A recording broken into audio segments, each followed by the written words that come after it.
الحمدللہ رب العالمین والصلاة والسلام علی نبینا محمد وعلی آلہ وصحبہ اجمعین ومن تبعہم بإحسان الی یوم الدین. اعوذ باللہ السمیع العلیم من الشیطان الرجیم من ہمزہ ونفخہ ونفثہ.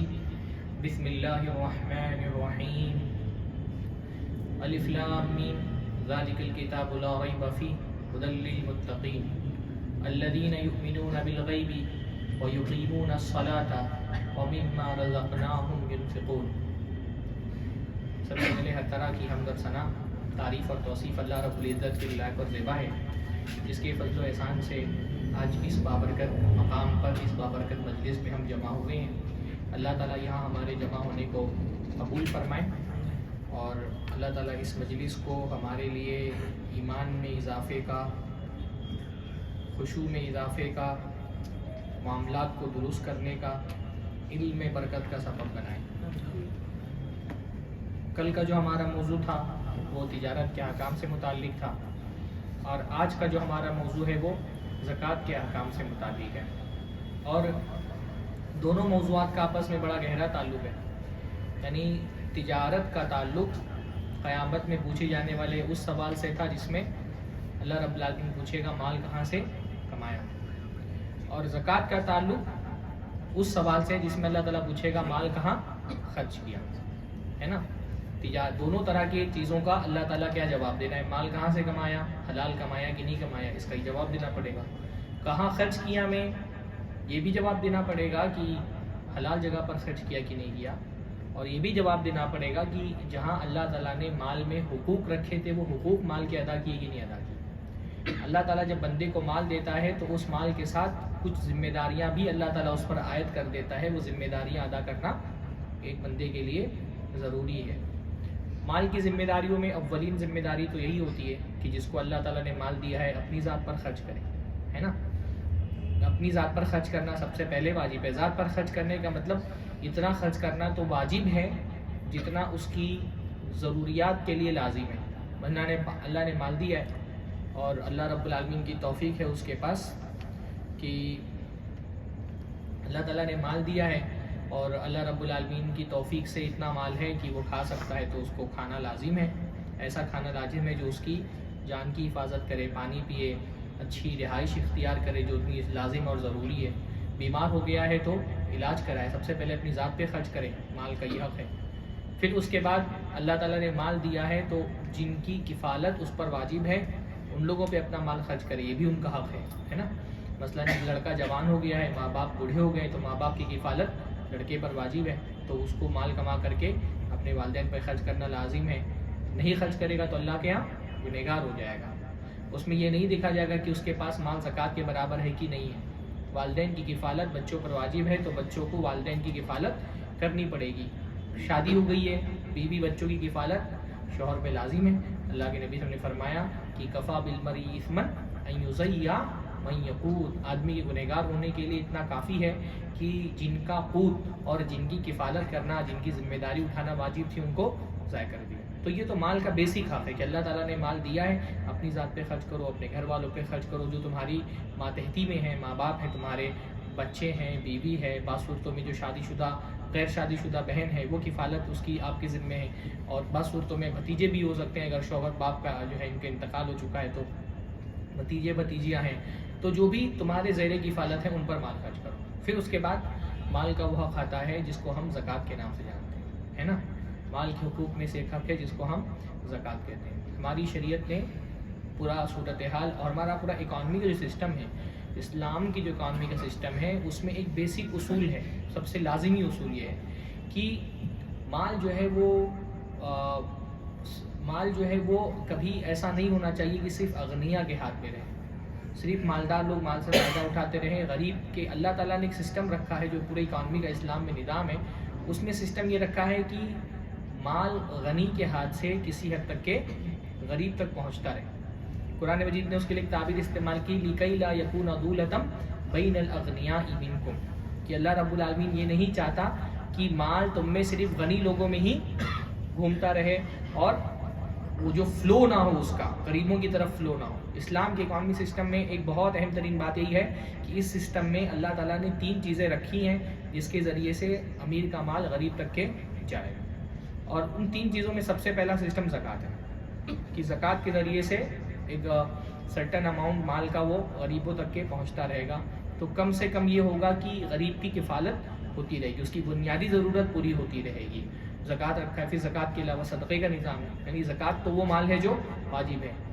واجب زکوٰۃ کے علاوہ بھی نفلی صدقہ، اس کی بہت جو ہے وہ حوصلہ افزائی کی گئی ہے کہ جو زکوٰۃ دے رہے ہیں زکوٰۃ پر اکتفا نہ کریں بلکہ نفلی صدقہ بھی دیں تاکہ وہ بھی ایک مال امیر کا غریب تک جائے. یا کچھ لوگ ایسے ہوں گے جن کا مال زکوٰۃ تک کے نہیں پہنچ رہا ہے، تو وہ یہ نہیں کہ میرا مال نصاب تک نہیں پہنچ رہا ہے تو میں کچھ نہیں دوں گا، وہ بھی کچھ نہ کچھ مال اپنا غریبوں کے لیے نکالتے رہیں. پھر تیسری صورت رکھی ہے اللہ تعالیٰ نے قرض حسنہ کی کہ آپ قرضہ دیں بغیر کسی مطالبے کے، بغیر کسی نفع کے آپ قرضہ دیں. تو یہ 3 جو سسٹم ہیں شریعت کے، پوری اکانومی کا جو اسلامی کا اکانومی کا نظام ہے، اس میں اس کے پلر جو ہے وہ 3 ہیں: قرض، زکوٰۃ، اس کے بعد نفلی صدقہ اور اس کے بعد قرض حسنہ. یہ 3 سسٹم اگر اپنی بنیادوں پر رہے تو بہت حد تک کیا ہوگا، امیروں کا مال کسی حد تک کے فقراء کے پاس جائے گا اور ان کو کم سے کم سروائیو کرنے بھر کا مال ملے گا.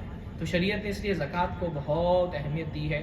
زکوٰۃ کی ہمارے دین میں کتنی اہمیت ہے اس کو انشاءاللہ تعالیٰ آگے ہم دیکھیں گے، لیکن اس سے پہلے ہم یہ سمجھ لیں کہ یہ جو ورڈ ہے زکوٰۃ، اس کا معنی کیا ہوتا ہے. عربی میں زکوٰۃ جو ہے وہ زکا سے بنا ہے. زکا کے بنیادی طور پہ 2 معنی ہوتے ہیں.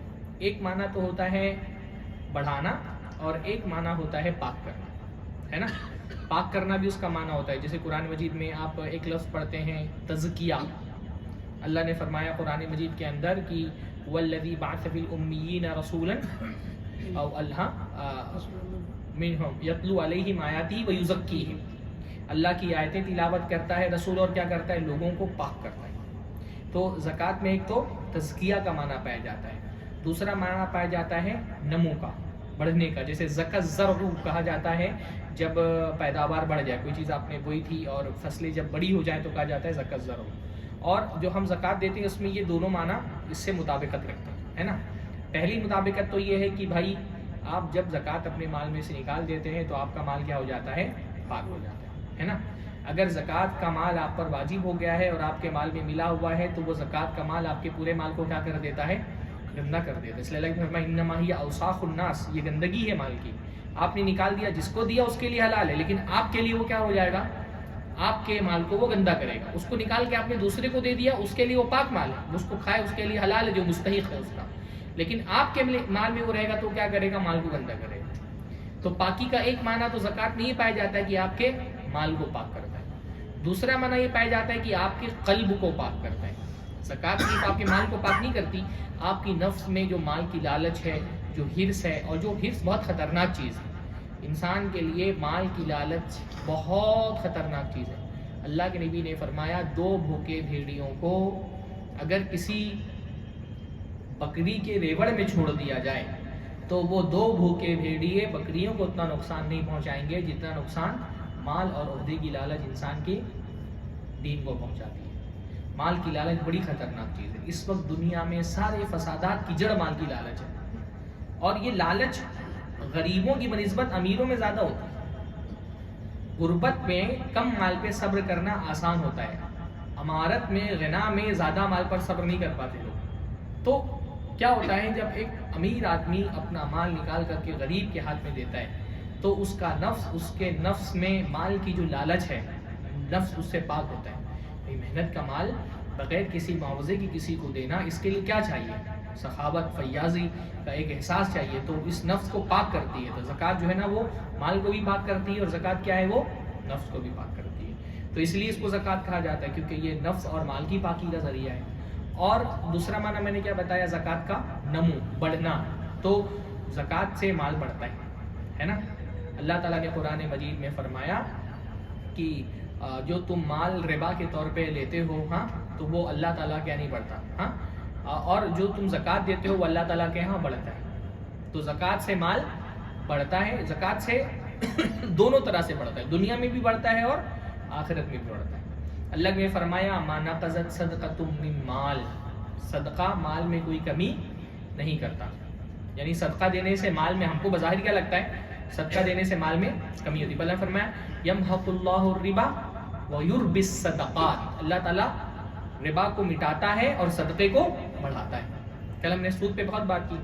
سود لینے والا، سود کمانے والا، اس کو بظاہر یہ لگ رہا ہوتا ہے کہ میری پراپرٹی میں اضافہ ہوتا ہے، پر اللہ تعالیٰ فرما رہا ہے کہ وہ سود کو مٹاتا ہے. مٹانے کا مطلب یہ کہ دنیا میں بھی اس کا فائدہ نہیں ہوتا اور آخرت میں اس کو بندہ اس کا جو عذاب ہوگا وہ اپنی جگہ پر.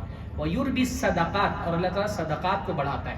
قرآن مجید میں جب بھی صدقات کا لفظ آتا ہے تو وہ دونوں طرح کے صدقے کے معنی میں آتا ہے، یعنی فرض زکوٰۃ اور نفلی صدقہ. اللہ نے فرمایا اللہ صدقات کو بڑھاتا ہے. تو بڑھانے کا ایک مطلب تو یہ ہے کہ اللہ تعالیٰ دنیا میں بڑھاتا ہے. زکوٰۃ دینے والے کے لیے اللہ تعالیٰ مال کمانے کی دوسرے راستے کھول دیتا ہے. ایک معنی یہ ہے کہ ڈیجٹ بڑھ جاتی ہے، کوانٹٹی بڑھ جاتی ہے مال کی، اور ایک معنی یہ ہے کہ اگر کوانٹٹی نہ بھی بڑھے تو کوالٹی اچھی ہو جاتی ہے. یعنی کبھی ایسا ہوتا ہے کہ آپ نے زکوٰۃ دی تو اللہ رب العالمین نے آپ کے کاروبار کے لیے نئے راستے کھول دیے، نئی جگہ سے آپ کے پاس مال آنے لگا. کبھی ایسا ہوتا ہے. کبھی ایسا ہوتا ہے کہ مال تو کوئی نیا نہیں آیا، پر جتنا مال تھا اللہ نے اس میں برکت بڑھا دی ہے نا. کبھی کم مال زیادہ نفع بخش ہو جاتا ہے، انسان کو سکون ملتا ہے اس سے. تو کوانٹٹی بھی بڑھتی ہے اور کوالٹی بھی بڑھتی ہے. اور تیسری چیز کیا ہے؟ آخرت میں اس کا ثواب بڑھتا ہے. جیسے حدیث میں آتا ہے کہ بندہ جب اللہ تعالیٰ کے راستے میں ایک کھجور صدقہ کرتا ہے تو اللہ تعالیٰ اس کو اپنے دائیں ہاتھ سے قبول کرتا ہے اور اس کو پالتا ہے. اللہ ہمارے صدقات کو کیا کرتا ہے؟ پالتا ہے. اللہ اس نے فرمایا اللہ ویسے ہی پالتا ہے جیسے تم میں سے کوئی گھوڑے کا بچہ پالتا ہے. گھوڑے کا بچہ آپ دیکھیں گے نا، بہت ننھا منھا سا پیارا سا ہوتا ہے. ہاں دیکھا کبھی گھوڑے کا بچہ؟ گدھے کی بچی کی طرح ہوتا ہے، بہت پیارا سا. ہاں لیکن جب بندہ اس کو پالتا ہے، پوستا ہے اور اس کو کھلاتا ہے پلاتا ہے تو گھوڑا کیسا لہیم شہیم ہو جاتا ہے. ہاں تو اللہ کے نبی نے فرمایا اللہ بھی تمہاری دی ہوئی زکوٰۃ کے ایک کھجور تم نے دیا پر اس کو پالتا ہے، یہاں تک کہ قیامت کی دن تم دیکھو گے کہ وہ ایک کھجور جو تم نے اللہ کے راستے میں دیا تھا وہ احد پہاڑ کے برابر ہو جائے گا. احد پہاڑ کتنا بڑا ہے؟ تقریباً 7-8 کلومیٹر میں پھیلا ہوگا. ہاں ایک کھجور سوچیے احد پہاڑ کے برابر ہو جاتا ہے بندہ اگر اخلاص نیت سے صدقہ دے تو زکوٰۃ میں تو دونوں معنی پائے جاتے ہیں، پاکی کے معنی بھی پائے جاتے ہیں. تو پاکی میں یہ چیز آ گئی کہ نفس کو پاک کرتا ہے اور مال کو پاک کرتا ہے. اور زکوٰۃ میں ایک جو ہے وہ اس کے معنی بھی پائے جاتے ہیں کہ زکوٰۃ کے ذریعے سے اللہ رب العالمین بڑھاتا ہے. تو دنیا میں کوانٹٹی بھی بڑھاتا ہے مال کی، کوالٹی بھی بڑھاتا ہے مال کی، اور آخرت میں اس کا ثواب بھی بڑھاتا ہے. زکوٰۃ کے لیے قرآن و حدیث میں دوسرا لفظ استعمال ہوتا ہے جس کو ہم صدقہ کہتے ہیں، ہے نا. صدقہ میں نے بتایا نا کہ صدقہ اور صدقات یہ لفظ زکوٰۃ کے معنی میں بھی استعمال ہوئے ہیں. جیسے سورہ توبہ کی جو آیت ہے جس میں زکوٰۃ کے مستحقین کا ذکر ہے، وہاں پہ زکوٰۃ کا لفظ نہیں آیا. زکوٰۃ کا لفظ قرآن میں اور جگہوں پر آیا ہے، اقیموا الصلاۃ وآتوا الزکاۃ، پر جو مستحقین کے لیے جہاں پہ ذکر آیا وہاں پہ اللہ نے کیا فرمایا انما الصدقات للفقراء والمساکین، وہاں پہ صدقات کا لفظ آیا ہے. تو زکوٰۃ کے لیے صدقات کا لفظ بھی استعمال ہوتا ہے. صدقہ یہ صدق سے بنا ہے. صدق کا مطلب کیا ہوتا ہے؟ سچائی.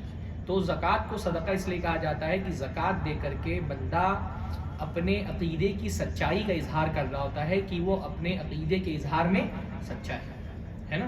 ایک ہوتا ہے بھئی آپ کے دل میں عقیدہ ہے، ایک ہے آپ زبان سے اس کا اقرار کر رہے ہیں، ایک عمل کر کے آپ ثابت کر رہے ہیں کہ آپ اپنے اقرار میں جھوٹے نہیں، آپ سچے ہیں، آپ کے دل کا اقرار سچا ہے. زبان سے بول دینا بہت آسان ہے کہ میں اللہ پہ ایمان رکھتا ہوں، پر بندہ زکوٰۃ دے کر یہ بتاتا ہے کہ میں واقعتاً اللہ پہ ایمان رکھتا ہوں. کیونکہ جو اللہ پہ ایمان نہیں رکھے گا وہ مال دے کر کے اپنی محنت کی کمائی کیوں اپنا نقصان کرے گا. آدمی زکوٰۃ دے رہا ہے یہ سوچ کر کے دے رہا ہے نا کہ انشاءاللہ تعالیٰ اس کا نفع مجھے اللہ رب العالمین دینے والا ہے، یعنی وہ اپنے عقیدے میں سچا ہے. صدقات جو ہیں اس لیے اللہ کے نبی صلی اللہ علیہ وسلم نے ایک حدیث میں فرمایا الصدقۃ برہان، صدقہ جو ہے وہ دلیل ہے، برہان ہے. مطلب صدقہ اس بات کی دلیل ہے کہ آپ اللہ تعالیٰ کی ذات پر ایمان رکھتے ہیں. آپ کا ایمان کبھی اس لیے کچھ نہ کچھ صدقہ ایسا ہونا چاہیے زندگی کے اندر جو آپ کے اور اللہ کے بیچ میں رہے. صرف صدقے میں ٹھیک ہے، صدقے میں بھی انشاءاللہ بات آئے گی کہ صدقے میں اخفا بھی مصلحت کے تحت صحیح ہے اور کبھی اظہار کر کے بھی دیا جانا چاہیے، لیکن کچھ نہ کچھ صدقات زندگی میں کیسے ہونے چاہیے ما بینک و بین اللہ، آپ کے اور اللہ کے علاوہ تیسرے کسی کو نہیں پتہ. اس لیے جتنا زیادہ تاکید سے صدقے کو چھپانے کی نفی آئی ہے کسی بھی عبادت کو چھپانے کی نفی نہیں ہے. یعنی جو تعبیر اللہ کے رسول نے استعمال کی کہ دائیں ہاتھ سے دو تو بائیں ہاتھ کو پتہ نہ چلے، اتنی تاکید آئی ہے چھپانے کی.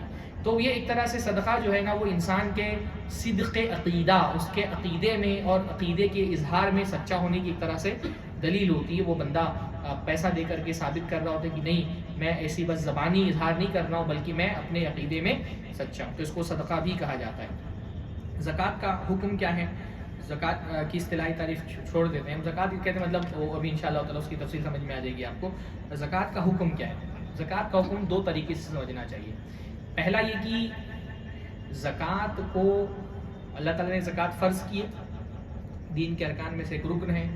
جو شخص زکوٰۃ کی فرضیت کا انکار کرے وہ کافر ہے۔ جو شخص زکوٰۃ کی فرضیت کا انکار کرے وہ کافر ہے۔ اللہ رب العالمین کے ہاں اس کا شمار مسلمانوں میں نہیں ہوگا، قیامت کے دن ہمیشہ ہمیشہ کے لیے جہنم میں جائے گا، چاہے اگرچہ اللہ تعالیٰ کی توحید کو تسلیم کر لے، اللہ کے نبی کی رسالت کا کلمہ پڑھے، لیکن کہ اسلام زکوٰۃ فرض نہیں ہے، تو ایسا شخص کیا ہے؟ کافر ہے۔ زکوٰۃ کی فرضیت کا انکار کفر ہے۔ لیکن کوئی آدمی ایسا ہے جو زکوٰۃ کی فرضیت کا انکار نہیں کر رہا، مانتا ہے کہ شریعت میں زکوٰۃ ہے، زکوٰۃ دینی چاہیے، پر زکوٰۃ ادا کرنے میں کوتاہی کر رہا ہے، تو ایسا شخص گنہگار ہے۔ اور گناہ صغیرہ یا کبیرہ ہے؟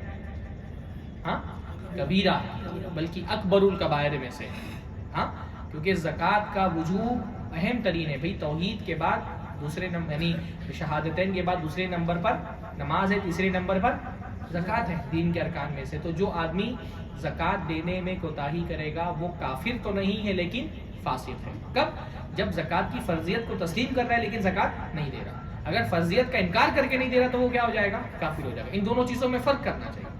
جیسے نماز نہیں پڑھ رہا ہے تو کیا ہے؟ وہ صحیح قول کے مطابق فاسق ہے۔ صرف نماز ایک ایسا عمل ہے جس کے چھوڑنے والے کے بارے میں اہل سنت میں اختلاف ہے کہ وہ مسلمان رہے گا یا کافر ہو جائے گا۔ نماز چھوڑنے والے کے بارے میں جو فرضیت کا انکار نہیں کر رہا لیکن پھر بھی نماز نہیں پڑھ رہا، اس کے بارے میں اہل سنت میں اختلاف ہے۔ جیسے امام احمد ابن حنبل اور ان کو ماننے والے بڑی تعداد میں جو علماء ہیں وہ تاریک صلاۃ کو کافر مانتے ہیں، گرچہ فرضیت کا انکار نہ کر رہا ہو۔ لیکن نماز کے علاوہ کوئی بھی عمل ایسا نہیں ہے جس کے فرضیت کا انکار تو نہ کر رہا ہو بندہ لیکن عمل نہ کر رہا تو اس کو کافر مانا جائے گا۔ تو باقی یہ ہے کہ زکوٰۃ کا انکار اگر نہیں کر رہا ہے لیکن زکوٰۃ نہیں دے رہا تو وہ فاسق ہے، گنہگار ہے، بدترین قسم کا گناہ ہے۔ اس کے لیے حدیثوں میں بہت ساری وعیدیں الگ الگ آئی ہیں، قرآن کی آیتوں میں بہت ساری وعیدیں آئی ہیں، وہ انشاءاللہ تعالیٰ وہ آیتیں میں آپ لوگوں کے سامنے ابھی پیش کروں گا۔ تیسری ایک چیز یہ ہے کہ اگر کوئی بندہ اسلامی حکومت میں ہے اور زکوٰۃ نہیں دے رہا تو حکومت کی ذمہ داری کیا ہے؟ ایک زکوٰۃ دو طرح کی ہوتی ہے، ایک ہوتی ہے اموال ظاہرہ کی زکوٰۃ اور ایک ہوتی ہے اموال باطنہ کی زکوٰۃ۔ اموال ظاہرہ یعنی جیسے مویشی ہیں، کھیتی باڑی ہے، اناج ہے، تو اس میں جو زکوٰۃ ہوگی وہ زکوٰۃ باقاعدہ اسلامی حکومت وصول کرتی ہے، اس کو جا کر کے باقاعدہ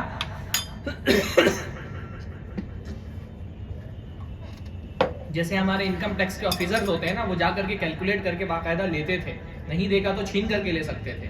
یہ اس کو کیا کہتے ہیں؟ ظاہری اموال جو دکھائی دے رہے ہیں۔ اور ایک ہوتا ہے باطنی اموال۔ باطنی اموال یعنی آپ کے گھر میں، ہم کو نہیں پتا کہ آپ کے گھر میں سونا کتنا ہے، چاندی کتنا ہے، کرنسی کتنی ہے، اموال تجارت آپ کی کتنے ہیں، تو باطنی اموال کی زکوٰۃ تو عاملین نہیں لے سکتے۔ تو جو لوگ زکوٰۃ ادا کرنے سے انکار کریں گے باقاعدہ ان سے جہاد کیا جائے گا، اور اس پر اجماع ہوا صحابہ کا۔ کب؟ حضرت ابوبکر کے زمانے میں، ہے نا۔ حضرت ابوبکر کے زمانے میں جب مانعین زکوٰۃ کا فتنہ اٹھا اور لوگوں نے کہا کہ اللہ کے نبی صلی اللہ علیہ وسلم تھے تو ہم زکوٰۃ دیتے تھے، اللہ کے نبی کی وفات کے بعد ہم زکوٰۃ نہیں دیں گے، تو حضرت ابوبکر نے ان سے قتال کا ارادہ کیا، تو حضرت عمر نے آ کر کے کہا کہ وہ تو گواہی دیتے ہیں توحید کی، رسالت کی، آپ کیسے ان سے قتال کریں گے؟ تو انہوں نے باقاعدہ حدیث سے استدلال کرتے ہوئے کہا کہ اگر وہ زکوٰۃ میں ایک رسی بھی دیتے تھے یا ایک بکری کا بچہ بھی زکوٰۃ میں دیتے تھے اور اگر نہیں دیں گے تو میں ان سے قتال کروں گا، پھر صحابہ کا بھی اس پر اجماع ہو گیا، تو اللہ بحقی سے انہوں نے استدلال کیا۔ تو تیسری چیز میں نے بتائی کہ اگر جو زکوٰۃ نہیں دے گا گنہگار تو وہ ہوگا، لیکن اگر اسلامی حکومت ہے تو جبراً اس سے زکوٰۃ وصول کی جائے گی، اس سے زکوٰۃ لینے والے وصول کریں گے۔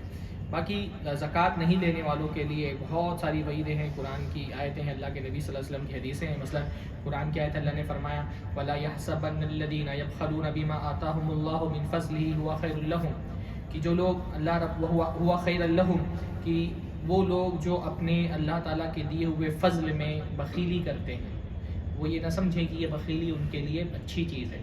اللہ نے مال دیا، اللہ نے دولت دی، اللہ تعالیٰ نے سرمایہ دیا، اور بخیلی کرتے ہوئے اس کی زکوٰۃ نہیں نکالتے، وہ یہ نہ سمجھے ہوا خیر لہم بل ہوا شر لہم، بلکہ یہ بخیلی ان کے لیے شر ہے۔ اللہ رب العالمین اس مال کا توق بنا کر کے قیامت کے دن ان کے گلے میں پہنائے گا۔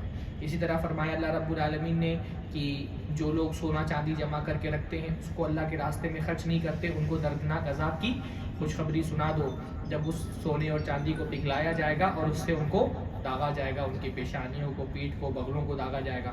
بہت ساری حدیثیں بھی ہیں جس میں زکوٰۃ نہیں دینے والوں کے لیے وعیدیں بیان کی گئی ہیں۔ مثلا جو جانور کی زکوٰۃ نہیں دیتا تھا دنیا کے اندر، قیامت کے دن اس کے جانوروں کو زندہ کیا جائے گا، پھر اس کو بھی زندہ کیا جائے گا، پھر اس کے بعد کیا جائے گا، اس کو لٹا دیا جائے گا، اور اس کے جانوروں کی سینگ اور کھریں دنیا سے زیادہ نوکیلی ہوں گی، اور اس کے بعد اس کے جانور اس کو رونڈ کر کے اس پہ سے گزریں گے، پہلا، دوسرا، تیسرا، چوتھا، پھر جب آخری جانور چلا جائے گا واپس پہلا جانور آ جائے گا، اور یہ عذاب اس پر کتنے دن ہوتا رہے گا؟ 70,000 سال تک۔ 70,000 سال کے بعد فَيَرَى سَبِيلُهُ إِمَّا إِلَى الْجَنَّةِ وَإِمَّا إِلَى النَّارِ۔ اللہ کے فرمانے 70 سال کے بعد اس کا فیصلہ ہوگا یہ جنت میں جائے گا یا جہنم میں جائے گا، یعنی وہ کافر نہیں ہوگا، ہے نا؟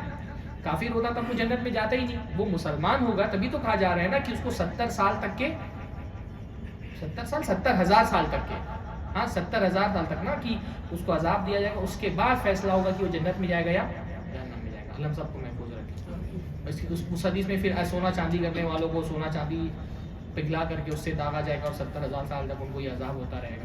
تو بہرحال اس کا یہ مطلب ہے کہ سونا چاندی یا جس کے پاس زکوٰۃ کا پیسہ نہیں نکل رہا ہے اس کے لیے سخت ترین عذاب ہے، کیونکہ اس میں ہم کو مسائل کور کرنا ہے، اس لیے میں بہت زیادہ جو فضائل والی چیز ہے اس کی طرف نہیں جا رہا ہوں۔ باقی زکوٰۃ کی فضیلت بہت ساری ہے بھائی، یہی فضیلت بہت بڑی ہے، اسلام کے ارکان میں سے ایک رکن ہے زکوٰۃ، ہاں اللہ تعالیٰ کو خوشنودی حاصل کرنے کا ذریعہ ہے زکوٰۃ۔ زکوٰۃ کی حکمتیں کیا ہیں؟ زکوٰۃ کی حکمتوں میں بھائی سب سے پہلی حکمت تو میں نے بتا دی کہ زکوٰۃ اصلاً سب سے بڑی اہمیت زکوٰۃ کی کہ زکوٰۃ عبادت ہے نا؟ زکوٰۃ کیا ہے؟ اللہ تعالیٰ کی عبادت ہے۔ بندہ زکوٰۃ دے کر کے گویا کہ ایک طرح سے اعلان کرتا ہوتا ہے کہ میں اپنے مال پر اپنی ذات سے زیادہ اللہ کا حق تسلیم کرتا ہوں۔ ایمان والا بندہ جنت میں کیوں جائے گا؟ کیونکہ وہ یہ تسلیم کرتا ہے کہ مال میرا نہیں ہے، مال کس کا ہے؟ اللہ کا ہے۔ حقیقت میں بھی مال کس کا ہے؟ اللہ ہی کا ہے۔ قرآن مجید میں آپ دیکھیں گے جہاں بھی اللہ تعالیٰ نے مال خرچ کرنے کا حکم دیا ہے وہاں اللہ تعالیٰ نے یہ ضرور یاد دلا دیا ہے جو اس مال کو تم خرچ کر رہے ہو وہ تمہارا مال نہیں، وہ کس کا مال ہے؟ اللہ کا مال ہے۔ وَمِمَّا رَزَقْنَاهُمْ يُنْفِقُونَ، جو ہم نے دیا ہے اس میں سے خرچ کرتے ہیں۔ انفقوا مما رزقکم اللہ، جو اللہ نے تم کو دیا ہے اس میں سے دو۔ وآتوہم من مال اللہ الذی آتاکم، اللہ کے مال میں سے جو اللہ تم کو دیا ہے۔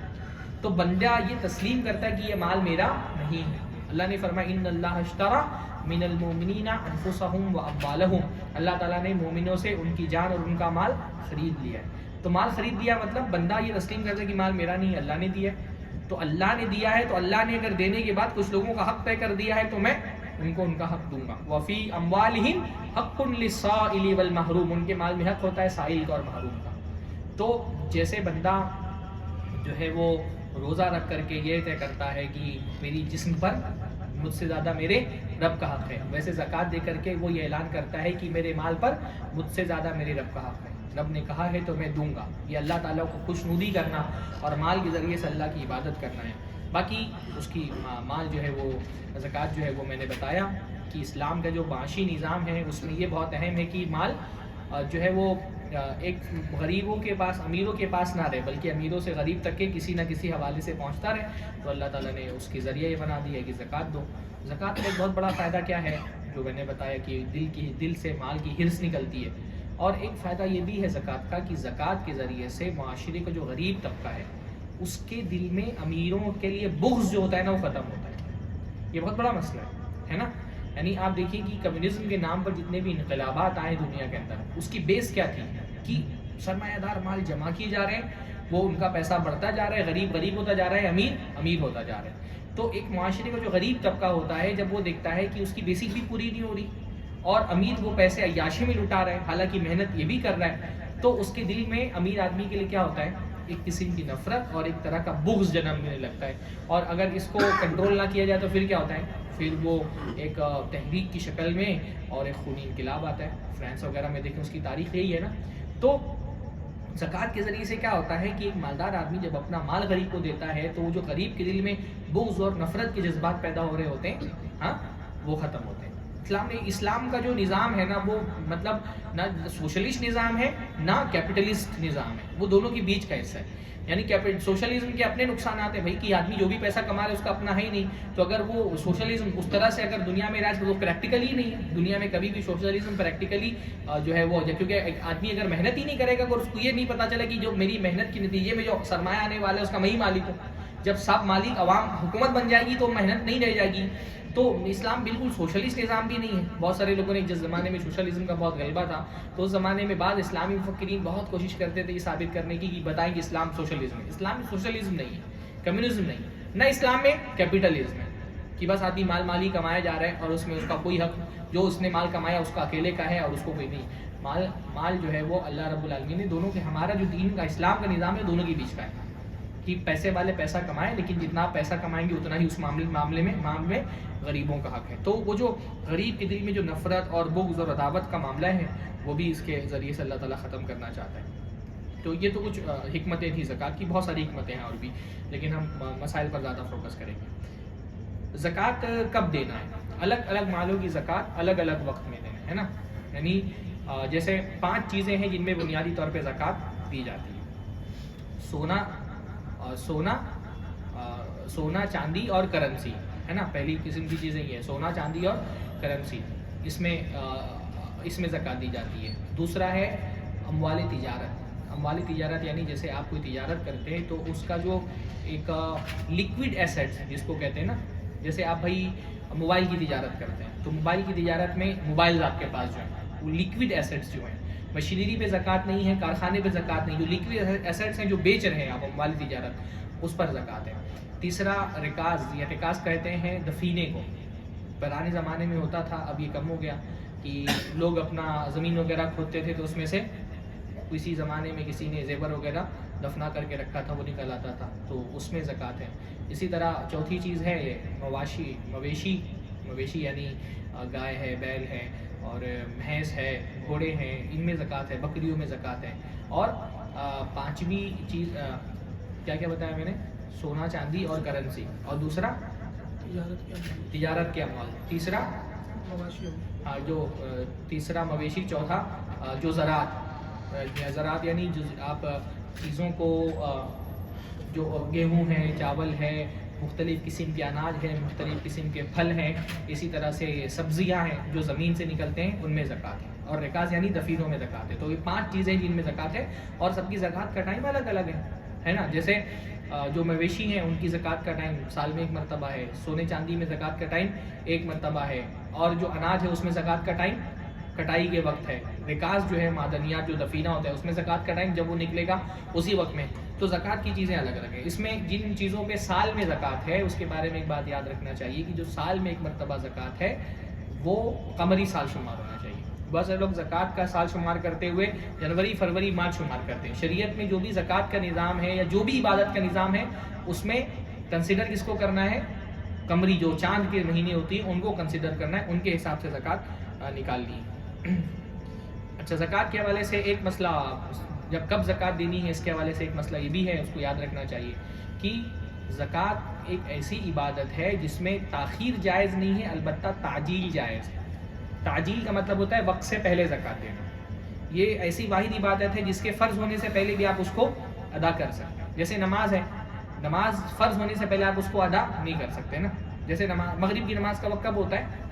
غروب آفتاب کے بعد. تو آپ سوچیں غروب آفتاب سے پہلے مغرب پڑھ لے تو نہیں پڑھ سکتے. پر زکوٰۃ کے معاملے میں حضرت علی روایت کرتے ہیں ان العباس سأل النبی صلی اللہ علیہ وسلم فی تعجیل صدقته قبل ان تحل فرخص له فی ذلک، کہ حضرت ابن عباس نے حضرت عباس رضی اللہ تعالیٰ عنہ نے اللہ کے نبی صلی اللہ علیہ وسلم سے صدقے میں تعجیل کے بارے میں سوال کیا کہ میں اگر وقت سے پہلے صدقہ دے دوں، ابھی میری زکوٰۃ کا ٹائم نہیں ہوا پر میں دے دوں تو کیا مجھے اجازت ہے؟ تو اللہ کے نبی صلی اللہ علیہ وسلم نے ان کو اس کی اجازت دی ہے. تو سال میں یعنی جو زکوٰۃ کا مال سال پورا ہونے پر جن کو زکوٰۃ دینا ہے، اگر انسان چاہے تو سال پورا ہونے سے پہلے بھی زکوٰۃ نکال سکتا ہے نا. جیسے مثلا مان لیجیے کہ بھائی کوئی آپ کے پاس غریب آدمی آ گیا، اس کو بڑی بیماری ہے، اس کو فوری طور پہ ضرورت ہے ابھی، لیکن آپ کا زکوٰۃ کا ٹائم نہیں ہوا ہے، تو اس کو دیتے ہوئے یہ نیت کر لیں کہ جب میرا سال پورا ہوگا تو میں اس کو اپنی زکوٰۃ میں کاؤنٹ کر لوں گا. اگر دیتے ہوئے آپ نے نیت کر لی ہے تو آپ اس کو زکوٰۃ میں کاؤنٹ کر سکتے ہیں. دیتے ہوئے نیت نہیں کی تو بعد میں زکوٰۃ میں کاؤنٹ نہیں کر سکتے. زکوٰۃ میں نہیں، کیونکہ زکوٰۃ عبادت ہے نا، تو عبادت کے لیے نیت ہونا بنیادی طور پہ شرط ہے۔ نیت کا فائدہ کیا ہوتا ہے؟ نیت جو ہے وہ ایک تو ہوتا ہے عادت کو عبادت سے الگ کرتی ہے، اور ایک عبادتوں میں بھی تفریق کرتی ہے۔ عادت اور کوئی عبادت کیا نہیں، ایک ہوتا ہے ایسے ہی بھوکیں صبح سے لے کر شام تک کے، تو یہ بھوکا رہنا کیا ہوگا؟ عادت ہوگی نا آپ کی، عادتاً بھوکے ہیں آپ، لیکن آپ نے نیت کر لی کہ میں آج روزہ رکھ رہا ہوں، تو یہ نیت کیا کرے گی؟ آپ کی چیز ایک جو عادت تھی اس کو کیا کرے گی؟ وہ عبادت میں کنورٹ کر دے گی۔ اسی طرح عبادتوں کے اقسام میں بھی تفریق کرتی ہے۔ مثلا آپ نے فجر کی نماز نہیں پڑھی تھی، تو آپ آئے اور 2 رکعت آپ نے پڑھ لی، تو آپ نے اگر نیت کی ہوگی سنت کی تو وہ سنت ہوگی، اور اگر آپ نے فرض کی نیت کی تو وہ فرض ہوگی۔ تو زکوٰۃ میں بھی یہی معاملہ ہے کہ مال دیتے ہوئے جیسی آپ نیت کریں گے ویسے ہی آپ کا وہ مال شمار ہوگا۔ اگر آپ نیت کرتے ہوئے یہ دے رہے ہیں کہ میں زکوٰۃ کے مال سے دے رہا ہوں تو زکوٰۃ کا مال شمار ہوگا، آپ نیت کریں گے کہ میں نفلی صدقہ دے رہا ہوں تو نفلی صدقہ شمار ہوگا۔ تو اگر کسی وقت میں ایسی ضرورت، جیسے کبھی بھائی سیلاب آ گیا یا کہیں پر کوئی بھوکمپ آ گیا، اب پیسہ جمع کرنا ہے، اور آدمی کے پاس اتنا ہی پیسہ ہے کہ وہ زکوٰۃ ہی دینا چاہتا ہے، نفلی صدقہ نہیں دینا چاہتا ہے، اور لیکن ابھی وقت نہیں ہوا اس کی زکوٰۃ کا، تو وہ کچھ پیسہ دے دے، اپنے ڈائری میں لکھ لے یا کہیں پر کسی کو بتا دے کہ بھائی اتنا پیسہ میں نے زکوٰۃ کی مد میں دے دیا ہے، اب جب سال میرا پورا ہوگا تو میں اتنا پیسہ اس میں سے مائنس کرتا ہوں۔ تو زکوٰۃ کی ادائیگی میں تعجیل یعنی اجرت کہتے ہیں نا جلدی کو، تعجیل جائز ہے پر تاخیر جائز نہیں ہے۔ تاخیر کا مطلب آپ کا ٹائم ہو گیا تو آپ کو زکوٰۃ دینی پڑے گی۔ بہت سارے لوگ کیا کرتے ہیں، سال بھر میں جو زکوٰۃ کا پیسہ ان کا ایک رمضان میں حساب کر کے اس کو الگ کر دیتے ہیں، ہاں الگ کر دیتے ہیں، پھر سال بھر وہ پیسہ بانٹتے رہتے ہیں، یہ جائز نہیں۔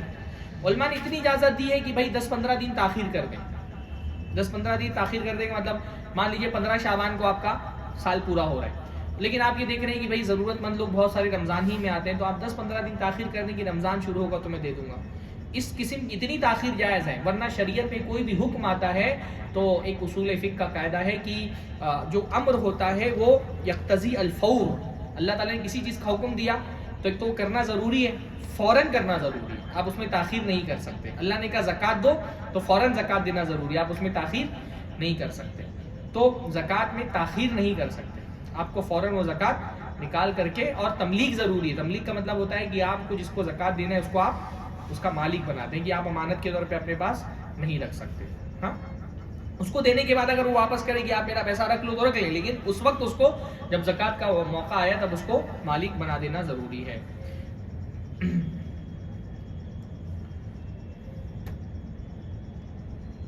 اچھا، کن کن مالوں پر زکوٰۃ واجب ہے اس کو ہم تفصیل سے دیکھ لیتے ہیں۔ پہلے کسی بھی مال پر زکوٰۃ واجب ہونے کے لیے پہلی شرط ہے کہ وہ مال آپ کی انفرادی طور پہ آپ کی ملکیت میں ہونا چاہیے۔ مال کس پہ واجب کس مال پہ زکوٰۃ واجب ہوتی ہے؟ جو آپ کی ملکیت میں، جو چیز آپ کی ملکیت میں نہیں ہے اس پر آپ پر زکوٰۃ واجب نہیں ہوتی، جو چیز آپ کی ملکیت میں نہیں ہے اس پر زکوٰۃ واجب نہیں ہوتی، کیونکہ اللہ نے کیا فرمایا، فی اموالہم حق للسائل والمحروم، ان کے مال میں حق ہے کس کا؟ سائل کا اور محروم کا۔ تو پہلی چیز ہے ملکیت۔ ملکیت میں اس لیے شرط ہو گئی کہ ملکیت افراد کی ہونی چاہیے، اگر مطلب ایک انڈیویجول آدمی کی ملکیت ہونی چاہیے، تو ایسے مال پر زکوٰۃ واجب نہیں ہوتی جو کسی تنظیم یا حکومت کا مال ہو۔ سمجھ رہے ہیں؟ مثلا مسجد ہے مان لیجیے، اب مسجد کے نام پر کسی نے کوئی دکان وقف کر دی، یا مسجد کے نام پر کسی نے کھیتی باڑی وقف کر دی، یا مسجد کا بیت المال ہے اور بیت المال کا پیسہ سال بھر رکھا ہوا ہے، تو بیت المال کے پیسے میں زکوٰۃ واجب ہوگی نہیں، کیونکہ وہ کسی فرد کی ملکیت نہیں ہے نا۔ وقف شدہ کوئی مال ہے تو اس پر زکوٰۃ واجب نہیں ہوگی۔ مسجد کی پراپرٹی ہے، مدرسے کی کوئی پراپرٹی ہے، یا بیت المال کا بڑا پیسہ رکھا ہوا ہے، تو جو انڈیویجول، اب کیونکہ زکوٰۃ کیا ہے؟ عبادت ہے نا، تو عبادت کون کرتا ہے؟ فرد کرتا ہے، کہ مسجد بھی عبادت کرتی ہے، مسجد مکلف نہیں ہوتی ہے نا، یا بیت المال مکلف نہیں ہوتا ہے، تو عبادت مکلف پر واجب ہوتی ہے۔ تو بیت المال میں مان لیجیے پیسہ رکھا ہوا ہے، 1 کروڑ روپیہ رکھا ہے، 1 سال گزر گیا، تو بیت المال کے پیسے سے زکوٰۃ نہیں نکالنی ہے۔ بیت المال زکوٰۃ جو ہے وہ سب سے پہلے یہ بات سمجھنا چاہیے کہ انسان کے ایک انڈیویجول آدمی کے مال پر واجب ہوتی ہے، یہ یعنی حکومت کے یا مسجد کے یا بیت المال کی ملکیت میں جو چیز ہے اس پر واجب نہیں ہوتی ہے۔ اور ملکیت میں ایک بات یہ بھی سمجھ میں آ گئی کہ اگر کسی نے کسی کا مال غصب کیا ہوا ہے تو اس پر زکوٰۃ نہیں واجب ہے، اس کو پورا مال لوٹانا پڑے گا۔ کسی نے اگر کسی کا مال غصب کر لیا ہے تو اللہ نے فرمایا ولا صدقۃ من غلول، اللہ تعالیٰ کسی کا غصب کیے ہوئے مال میں صدقہ نہیں ہوتا ہے۔ مثلا کسی نے اپنی بہن کو جائیداد میں حصہ نہیں دیا ہے تو اس میں سے وہ اس کا جو مال ہے اس میں سے وہ زکوٰۃ نہیں دے گا. یا مان لیجیے کھیتی باڑی ہے, بہن کو حصہ ہی نہیں دیا, تو اس سے جو پیسہ, اس سے جو اناج نکل رہا ہے اس میں سے وہ زکوٰۃ نہیں دے گا, کیونکہ اس کا مال ہے ہی نہیں, پورا مال اس کی بہن کا, اس پر اصل لازم یہ ہے کہ وہ پورا مال اپنی بہن کو دے دے. تو غصب کیے ہوئے مال میں, حرام کے مال میں زکوٰۃ نہیں ہے. زکوٰۃ جو ہے وہ حلال مال میں, اللہ رب العالمین حرام مال سے زکوٰۃ قبول نہیں کرتا ہے. اب اسے میں ملکیت میں ایک بات یہ بھی آ جاتی ہے کہ قرض میں دیے ہوئے مال میں زکوٰۃ ہے کہ نہیں, کیونکہ قرض کا مال کا مسئلہ کیا ہوتا ہے, میں نے آپ کو قرضہ دیا تو اصل مالک اس پیسے کا کون ہے, اصل تو مالک میں ہوں, لیکن فی الوقت وہ کس کی ملکیت میں ہے, وہ آپ کی ملکیت میں ہے. تو قرض کے زکوٰۃ کے بارے میں بہت شدید اختلاف ہے. ایک صورت تو قرض میں زکوٰۃ کی ہوتی ہے کہ میں نے آپ نے مجھ سے قرضہ لیا, میں نے آپ کو قرضہ دیا, اس کو آپ نے پیسہ خرچہ کر دیا, شادی میں لگا دیا یا کاروبار میں لگا دیا, تو آپ نے اگر خرچہ کر دیا تو آپ کے پاس تو وہ سال پورا ہی نہیں ہو رہا ہے. تو اور وہ قرضہ ایسا ہے جو قرضہ ڈوبا نہیں ہے. قرضہ ڈوبا نہیں ہے مطلب اس قرضے کے واپس ملنے کی امید ہے. ڈوبنے کی صورت کیا ہو سکتی ہے کہ آپ نے لیا اور آپ بول رہے ہیں میں نے نہیں لیا, تو یہ ایک بیڈ ڈیبٹ ہو گیا, اس کو ملنے کی امید نہیں ہے. یا میں نے آپ کو دیا تھا, آپ بینکرپٹ ہو چکے ہیں, آپ کے اندر طاقت ہی نہیں بھرنے کی, تو یہ تو اس طرح سے تو میرا قرضہ ڈوب گیا ہے. ڈوبے ہوئے قرضے میں زکوٰۃ نہیں, مطلب اس وقت تو میں زکوٰۃ نہیں دوں گا. اس پر سب متفق ہیں کہ میرا پیسہ ہے وہ مجھے ملنے کی امید ہی نہیں ہے, تو اس پہ مجھ کو فوری طور پہ زکوٰۃ نہیں دینی. پر میرا ایک قرضہ ڈوب گیا تھا اور بعد میں آپ کو اللہ تعالیٰ نے توفیق دی تو آپ نے وہ پیسہ مجھے لوٹا دیا. تو اگر آپ نے مجھے پیسہ لوٹا دیا تو میں کیا کروں گا؟ اس میں علماء کی 3 قول ہیں. ایک قول تو یہ ہے کہ جتنا پورا سال گزرا ہوا ہے اس پورے سال کی زکوٰۃ دینی پڑے گی, یعنی 10 سال بعد اگر آپ نے وہ قرضہ لوٹایا تو 10 سال کی پوری زکوٰۃ دینی پڑے گی. دوسرا قول یہ ہے کہ نہیں, آپ کو جب قرضہ ملا تو 1 سال کی زکوٰۃ آپ دے دیں. تیسرا قول یہ ہے کہ اس وقت جب آپ کو پیسہ ملا وہیں سے سال آپ کا شروع ہوگا, پرانی زکوٰۃ آپ کو نہیں دینی. 3 طرح کے قول ہیں. اس میں زیادہ احتیاط والا قول یہی لگتا ہے کہ 1 سال کی زکوٰۃ دے دیں. مسئلہ سمجھ رہے ہیں, ایسا قرضہ جو ڈوب گیا تھا, جس کے ملنے کی امید نہیں تھی, وہ مل گیا.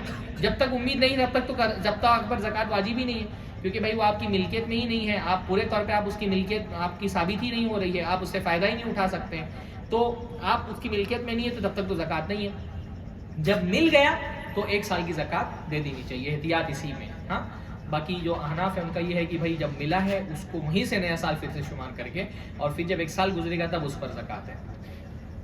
دوسری طرح قرضہ کون سا ہوتا ہے جو ڈوبا نہیں ہے, زندہ قرضہ ہے, یعنی آپ کے پاس استطاعت ہے واپس دینے کی اور آپ تسلیم بھی کرتے ہیں کہ آپ نے مجھ سے قرضہ لیا ہوا ہے. تو اگر ایسا قرضہ ہے تو اس میں صحیح بات یہ ہے کہ قرضہ جس کا مال ہے وہ زکوٰۃ دے گا, کیونکہ یہ ایک طرح سے ایسا مال ہے جس سے میں فائدہ اٹھا سکتا ہوں, وہ میرا ہی مال ہے جو وہاں پہ رکھا ہوا ہے, ایک طرح سے میرا بینک بیلنس ہے وہ, تو اس میں سے میں زکوٰۃ, جو قرضہ دینے والا ہے وہی زکوٰۃ دے گا, یہی صحیح بات ہے. البتہ ایک صورت یہ ہوتی ہے, ایسا کم ہوتا ہے کہ میں نے پیسہ دیا آپ کو, تو آپ نے مجھ سے پیسہ لیا, آپ نے بھی وہ پیسہ بھی استعمال نہیں کیا ہے, وہ آپ کے پاس بھی رکھا ہی ہوا ہے, اور کیونکہ میں نے بولا ہے کہ 1 سال بعد مجھے دینا پیسہ, تو آپ کے پاس پیسہ رکھا ہے, آپ بھی مجھے نہیں دے رہے, پر آپ کے پاس بھی وہ پیسہ رکھا ہوا ہے, تو آپ کے پاس بھی وہ پیسہ رکھے ہوئے کتنا ہو چکا ہے, 1 سال ہو چکا ہے.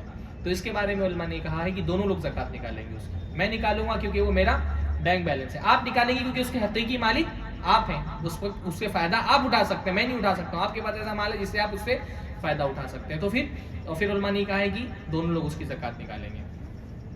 پر یہ زکوٰۃ جو قرض کی زکوٰۃ ہے اس کے بارے میں بہت شدید اختلاف ہے, بہت لمبے اس میں بہت سارے اقوال ہیں, جو مجھے راجح لگا ہے وہ میں نے آپ لوگوں کے سامنے رکھ دیا ہے. پھر زکوٰۃ کے معاملے میں ایک بات یہ بھی یاد رکھیں کہ جو جیسے سونے چاندی وغیرہ کی زکوٰۃ ہے, اسلام میں زکوٰۃ انکم پر نہیں ہے, سیونگز پر ہے نا. یعنی جو موجودہ دور میں الگ الگ ملکوں میں ٹیکس لیے جاتے ہیں, اور جو اسلام میں زکوٰۃ کا نظام ہے اس میں ایک بنیادی فرق کیا ہے, ٹیکس آپ کو انکم پہ دینا پڑتا ہے نا. اگر آپ کی انکم سالانہ اتنی ہے تو اس پر آپ کو ٹیکس دینا پڑتا ہے, پر زکوٰۃ انکم پر نہیں ہے. زکوٰۃ کس پر ہے, سیونگز پر ہے نا, یعنی سونے چاندی والی جو زکوٰۃ ہے. اور دوسری بھی جو زکوٰۃ ہے اس کے بارے میں بھی نصاب ہے, ایک پرٹیکولر نصاب تک پہنچنے کے بعد ہی, جیسے اناج وغیرہ ہے تو اس کا بھی ایک پرٹیکولر نصاب ہے, اس نصاب سے زیادہ آپ کمائیں گے تبھی اس پر زکوٰۃ ہے. اب کن چیزوں پہ زکوٰۃ ہے, سب سے پہلا سونے پر زکوٰۃ ہے نا.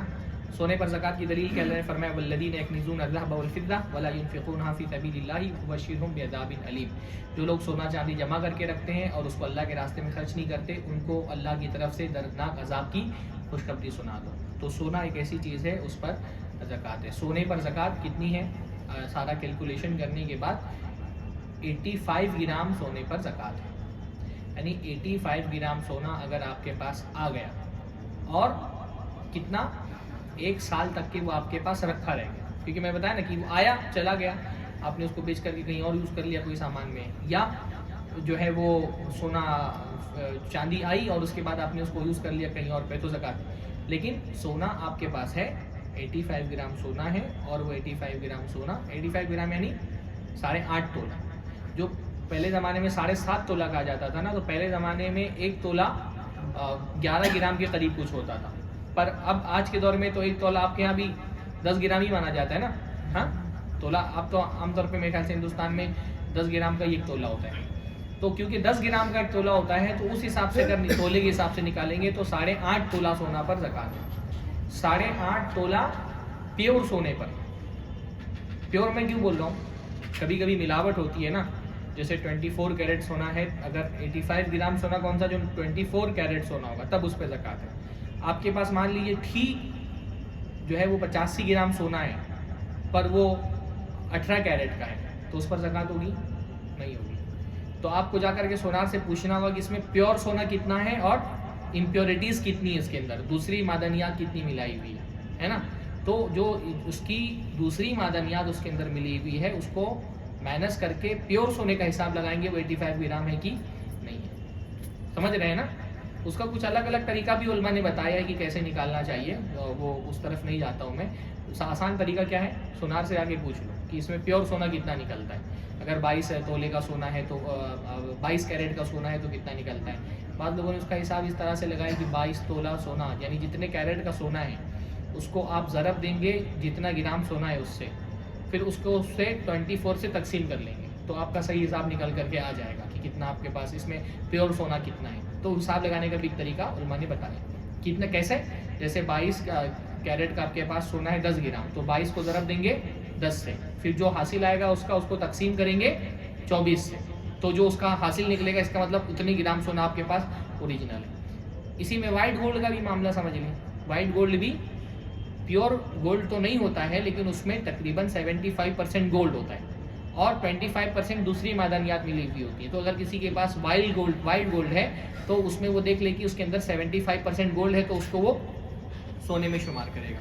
تو اگر آپ کے پاس 85 گرام سونا ہے اور اس کو 1 سال گزر چکی ہے, 1 سال اس پہ گزر چکا ہے, ایک قمری سال, چاند کا سال, تو آپ اس میں کتنا نکالیں گے 2.5% اس کے اندر سے زکوٰۃ نکالیں گے آپ. ہاں کتنا نکالیں گے زکوٰۃ 2.5% اس میں سے زکوٰۃ نکالیں گے. دوسری چیز جس میں زکوٰۃ واجب ہے وہ کیا ہے, چاندی. چاندی میں بھی وہی دلیل ہے, والذین یکنزون الذھب والفضہ ولا ينفقونها فی سبیل اللہ, جو سونے چاندی کو جمع کر کے رکھتے ہیں اور اللہ کے راستے میں اس کو خرچ نہیں کرتے, اللہ تعالیٰ کی طرف سے ان کو ایک دردناک عذاب کی خوشخبری سنا دو. تو اس سے پتہ چلتا ہے چاندی میں بھی زکوٰۃ واجب ہے. چاندی میں زکوٰۃ کتنے پہ 200 درہم پہ واجب ہے. تو 20 دینار اللہ کے نبی کے زمانے میں سونے کے کوائنس کو کہتے تھے, اور درہم کس کو کہتے تھے, چاندی کے کوائنس کو. تو 20 دینار اور 200 درہم, تو 200 درہم کا اگر پورا حساب لگائیں گے تو تقریباً مطلب 595 گرام چاندی اگر کسی کے پاس ہے تو اس میں زکوٰۃ واجب ہے. کب واجب ہے, جب اس پر 1 سال پورا گزر جائے اور وہ رکھی رہ جائے. اور کتنا واجب ہے اتنا ہی, کتنا 2.5% اس میں سے نکالیں گے. تو سونا ہو گیا, چاندی ہو گیا. سونے اور چاندی میں اور کرنسی, تیسری چیز کیا ہے, کرنسی میں بھی زکوٰۃ واجب ہے. یہ چیزیں اگر آپس میں سال میں چینج ہوتی رہے تو ان کا سال نیا نہیں شروع ہوگا. مثلاً آپ کے پاس 85 گرام سونا تھا, اس کو بیچ کر کے آپ نے کیش لے کر کے رکھ لیا, کیش بھی آپ ہی کے ہاتھ میں, اس کو آپ نے کہیں یوز نہیں کیا, کسی کو آپ کے پاس لے کے رکھا ہوا. پھر اس کیش سے آپ نے چاندی خرید لی, تو کیا جب سونے کو بیچ کر کے کیش رکھا تھا تو کیش کا نیا سال شروع ہوگا؟ نہیں. جب تک کہ یہ چیزیں آپس میں ایک دوسرے سے تبادلہ ہو رہا ہے تب تک ان کا سال وہی شمار ہوگا جب آپ کے پاس وہ ملکیت میں آیا تھا. سونا آپ کی ملکیت میں آیا تھا, مثلاً ایک عورت کو شادی میں سونا ملا, اب اس نے 6 مہینہ تک کے سونا پہنا اور اس کے بعد کیا کیا, اس کو بیچ کر کے کیش لے کے رکھ لیا. تو جب بیچ کر کے کیش لیا وہاں سے سال شروع ہوگا یا جب اس کی ملکیت میں آیا تھا تب سال شروع ہوگا؟ جب اس کی ملکیت میں آیا تھا. اور اس بیچ میں اس کا فارم جو ہے وہ چینج ہوتا رہے گا تو اس سے فرق نہیں پڑے گا سال پر, سال اس کا وہی شمار ہوگا جب وہ اس کی ہاں کبھی ایسا ہوا کہ اس کی ملکیت سے نکل گیا، مثلا اس نے سونا لیا تھا تو اس کو 85 گرام اس کے پاس سونا تھا، اور اس کے بعد اس نے کیا کیا، اس 85 گرام میں سے 10 گرام اس نے اپنی ماں کو دے دیا، ہاں، یا بیچ کر کے اپنے شوہر کو دے دیا، یا کسی اور خرچ میں لگا دیا. اب کیا ہو گیا، اس کا نصاب نیچے آ گیا، نیچے آ گیا تو سال اس کا پورا نہیں ہوا، تو ابھی زکوٰۃ اس پر واجب نہیں ہوگی. پھر اس کے شوہر نے اس کو واپس اور 10 گرام دلا دیا. اب پھر اس کے بعد جب جہاں پہ نصاب سے پہنچے گا وہیں سے اس کے نئے سال کا آغاز ہوگا.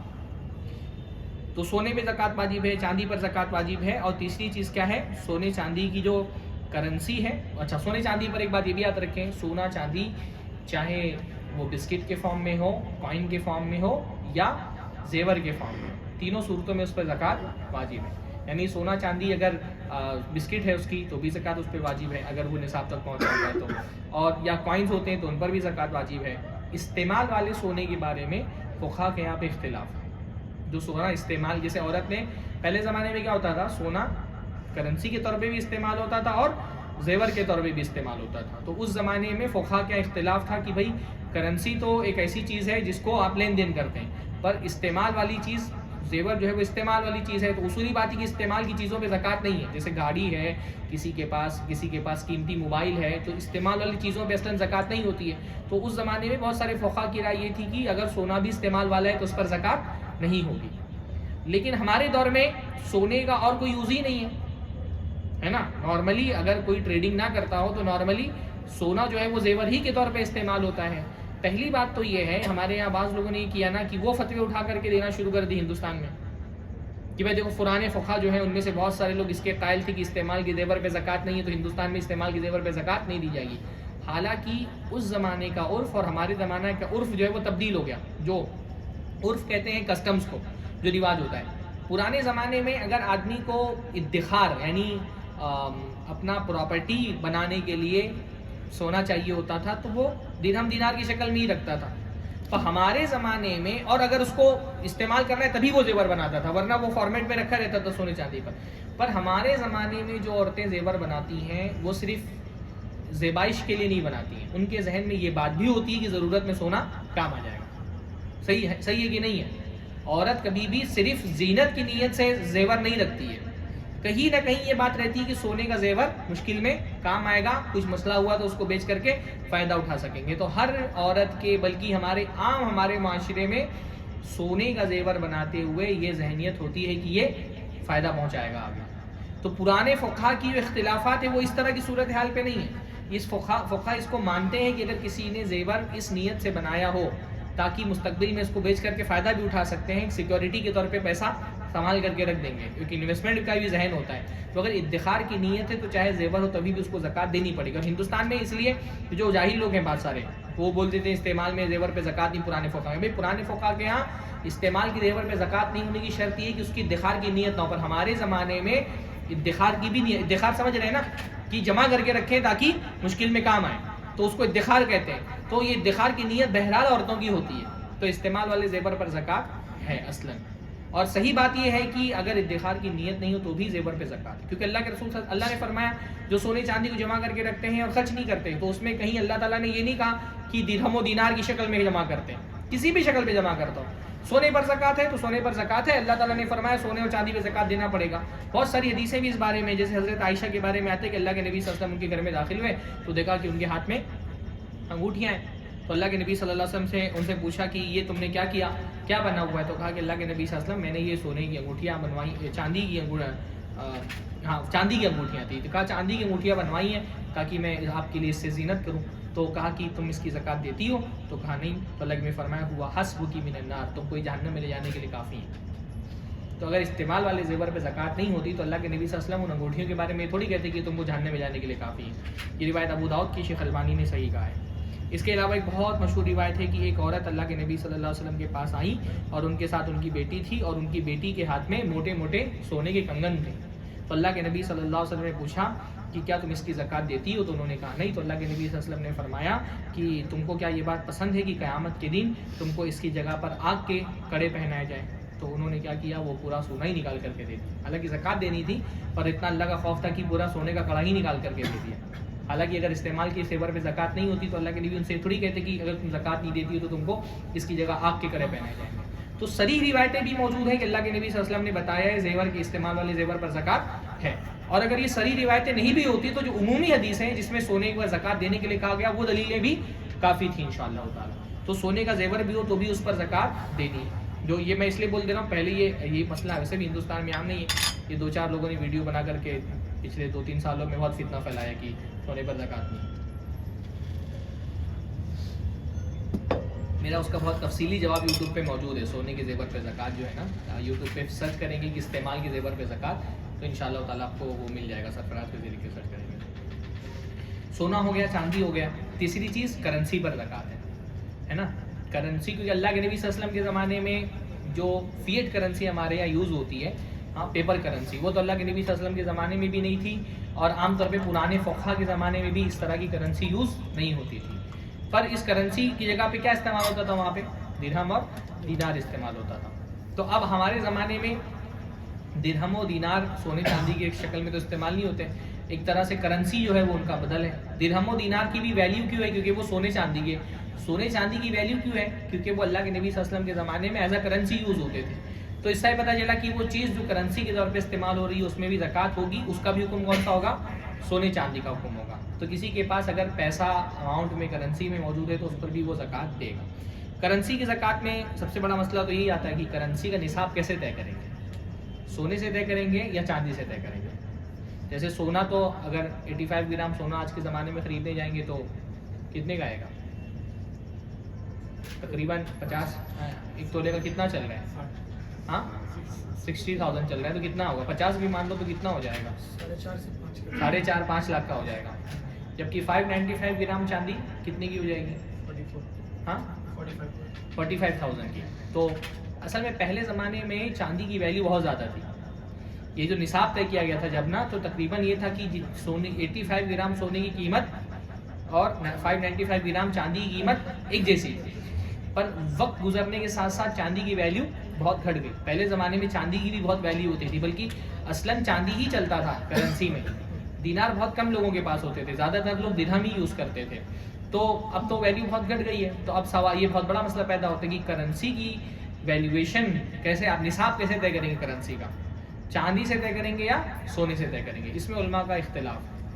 کچھ علماء یہ کہتے ہیں کہ بھائی چاندی سے نہیں طے کریں گے، کیونکہ 595 گرام چاندی جس کے پاس رکھی بھی ہو، ہمارے عرف میں اس کو غنی نہیں کہا جاتا ہے. یعنی اگر کسی کے پاس 40-50 ہزار سیونگ ہے تو وہ غنی ہمارے معاشرے میں سمجھا جاتا ہے، جبکہ زکوٰۃ کس سے لی جاتی ہے؟ اغنیاء سے لی جاتی ہے. اور بعض علماء کہتے ہیں کہ نہیں، کیونکہ سونے چاندی میں زکوٰۃ کی وجہ کیا ہے؟ کیونکہ وہ کرنسی ہے. تو اگر کسی کے اور تو اس کا مطلب یہ ہے کہ ہمارے ہاں جو کرنسی ہے وہ سونے کی بھی بدل ہے اور چاندی کی بھی بدل ہے. یعنی اس کے پیچھے سونا بھی ہے، چاندی بھی ہے، تو وہ سونے کی بھی بدل ہے اور چاندی کی بھی بدل ہے. تو دونوں میں سے کسی کے بھی نصاب کو کرنسی اگر پہنچ جا رہی ہے تو اس کو زکوٰۃ دینی پڑے گی. اب آج کے دور میں کیونکہ چاندی سستی ہے تو چاندی کے نصاب تک کرنسی جلدی پہنچ جاتی ہے. تو اس لیے عام طور پہ علماء کی رائے یہ ہے، ہندوستان میں بھی اہل حدیث علماء کی عمومی رائے یہی ہے کہ پیسے کا نصاب، کرنسی کا نصاب چاندی سے جوڑا جائے گا. تو چاندی 595 گرام چاندی کی، پیور چاندی کی جو آج کے دور میں قیمت ہوگی اتنی قیمت کا پیسہ اگر کسی کے پاس سیونگ اس کی موجود ہے، انکم نہیں، سیونگ اگر اس کے پاس ہے اور اس پر 1 سال گزر گیا ہے تو اس کو زکوٰۃ دینی پڑے گی. تو صحیح بات یہ کہ سونے اور چاندی کے نصاب میں، کرنسی کے نصاب میں چاندی ہی کو معیار بنایا جانا چاہیے. اور اس لیے بھی کیونکہ اس میں احتیاط زیادہ ہے، اس لیے بھی کہ اس میں غریبوں کا فائدہ زیادہ ہے. تو اللہ کے نبی فرمایا داما یوریبک الی ما یوریبک الی ما لا یوریبک، جو چیز تم کو شک میں ڈالے اس کو چھوڑ کر کے جو چیز شک سے بری کرے اس کی طرف جاؤ. تو ایک چاندی کو نصاب بنا دینا چاہیے، زیادہ بہتر ہے. سونے اور چاندی کو کرنسی سے ملایا جائے گا، سونے چاندی کو بھی آپس میں ملایا گا. صحیح قول کے مطابق علماء کی یہی ہے کہ اگر جیسے آپ کے پاس مان لیجئے کہ 80 گرام سونا ہے اور اتنی چاندی ہے جس سے 5 گرام سونا اور خریدا جا سکتا ہے، تو صحیح قول کے مطابق سونے کو چاندی سے ملا کر کے نصاب تک کے پہنچ گیا. یا آپ کے پاس 500 گرام چاندی ہے اور اتنا سونا ہے جس سے 95 گرام چاندی اور خریدی جا سکتی ہے، تو اس کو اس سے ملایا جائے گا. یا آپ کے پاس پیسہ ہے اور آپ کے پاس مان لیجیے کہ 80 گرام سونا ہے اور اتنا پیسہ ہے جس سے 5 گرام سونا اور آپ خرید سکتے ہیں، تو پیسے کو سونے سے ملایا جائے گا.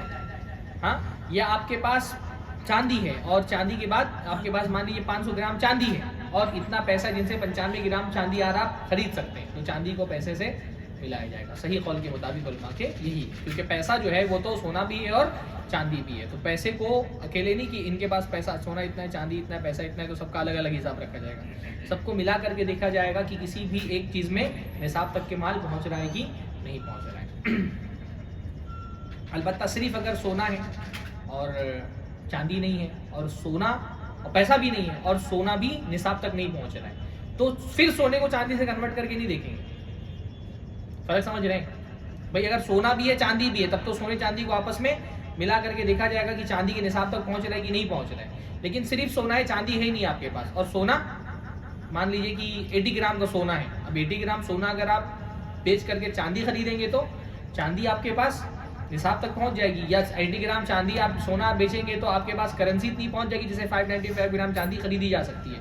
پر اس میں اس کو اس طرح سے نہیں جوڑا جائے گا کہ اس کو چاندی میں کنورٹ کر کے جوڑا جائے گا. اس کا اپنا نصاب دیکھا جائے گا کہ وہ نصاب تک پہنچ رہا ہے کہ نہیں پہنچ رہا ہے. اچھا، ملکیت میں ایک بات یہ بھی یاد رکھیں کہ ہر انڈیویجول کا اپنا مالک ہوتا ہے سونے کا، وہ پورے گھر کا سونا نہیں جوڑا جائے گا. مثلا میرا گھر ہے، اس میں میری بیوی کے پاس کچھ سونا ہے، میری بیٹی کے پاس کچھ سونا ہے، میری امی کے پاس کچھ سونا ہے اور میرے پاس کچھ پیسہ ہے. تو ہر انڈیویجول اپنے مال کی زکوٰۃ خود نکالے گا. پورے گھر کا سونا جوڑ کر کے نصاب نہیں جوڑا جائے گا کہ بیٹی کا اتنا ہے اور بیوی کا اتنا ہے تو سب کو جوڑ دیا. اگر سب کے اپنی ملکیت ہے تو یعنی اگر بیٹی کو آپ نے دے دیا ہے، وہ زیور جو ہے وہ بیٹی ہی پہ کا ہے، اس کی ملکیت ہے، بیوی کی اپنی ملکیت ہے، ماں کی اپنی ملکیت ہے، تو سب کا سونا جوڑ کر کے نصاب نہیں نکالا جائے گا. مان لیجیے بیوی کے پاس 4 گرام ہے، ماں کے پاس 4 گرام ہے، بیٹی کے پاس 4 گرام ہے، تو اب شوہر کی ذمہ داری نہیں کہ سب کو جوڑے گا، وہ بیوی کی انڈیویجول ذمہ داری ہے، اس کی اپنی ملکیت ہے. اگر اس کی ملکیت کا سونا نصاب تک نہیں پہنچ رہا ہے تو زکوٰۃ نہیں نکلے گی اس میں. بیٹی کی اپنی ملکیت کا سونا زکوٰۃ نہیں پہنچ رہا تو اس کی بھی نصاب نہیں نکلے گا. ماں کی ملکیت میں سونا زکوٰۃ تک نہیں پہنچ رہا تو اس کا بھی زکوٰۃ نہیں نکلے گی. سب کو جوڑا نہیں جائے گا ایک ساتھ میں. بہت سارے پورا جوڑ، ہاں لیکن اگر ایسا ہے کہ آپ ملکیت آپ کی ہے اور آپ نے سب کو دیا ہوا ہے، پہننے کے لیے دیا ہوا ہے، جیسے میں نے زیور خریدا کہ تاکہ میرے کو مشکل میں کام ہے، لیکن اب خرید کر کے میں نے کچھ بیوی کو دے دیا کہ تم پہنو، کچھ بیٹی کو دے دیا تم پہنو، کچھ اماں کو دے دیا کہ آپ لوگ رکھ لیں، تو اب مالک اس حقیقی کون ہے؟ میں ہوں. تو پھر میں اپنے مال کو جوڑوں گا اور جوڑ کر کے پھر اس کی زکوٰۃ نکالوں گا. تو انڈیویجول جو مالک ہوگا وہ دیکھا جائے گا اس کی ملکیت میں جو سونا ہے وہ نصاب تک پہنچ رہا ہے کہ نہیں پہنچ رہا ہے. تو سونا چاندی ہو گیا. اور تیسری چیز کرنسی ہو گئی. چوتھی چیز کیا ہے؟ اموال تجارت. اموال تجارت یعنی جو آپ کے ایسیٹس، لیکوڈ ایسیٹس ہیں. ہاں، اللہ تعالیٰ نے فرمایا وَأَنْ يَا الَّذِينَ آمَنُوا أَنْفِقُوا مِنْ طَيِّبَاتِ مَا كَسَبْتُمْ وَمِمَّا أَخْرَجْنَا لَكُمْ. اے لوگوں جو ایمان لائے ہو، جو مال تم کماتے ہو اس میں سے صدقہ دو اور جو ہم نے زمین سے تم کو نکال کر کے دیا ہے. تو لیکوڈ ایسیٹس میں یہ بول رہا ہوں، مثلا آپ کا موبائل کی دکان ہے، ہاں، اور اس میں کچھ مشینیں بھی آپ نے رکھی ہوئی ہیں، کچھ موبائلز بھی آپ نے رکھے ہوئے ہیں، ہاں، تو اب زکوٰۃ کس پر ہوگی؟ دکان کی ویلیو پر زکوٰۃ نہیں. جو مشینز ہے اس پہ زکوٰۃ نہیں. جو آپ کا ایسیٹس ہے جس کو بیچ کر کے، جو لیکوڈ ایسیٹس ہے جس کو بیچ کر کے پیسہ آنے والا ہے، جیسے موبائل ہے. ابھی کاروباری آدمی پیسہ کیش بہت زیادہ نہیں رکھتا نا، لیکوڈ کیش نہیں رکھتا ہے.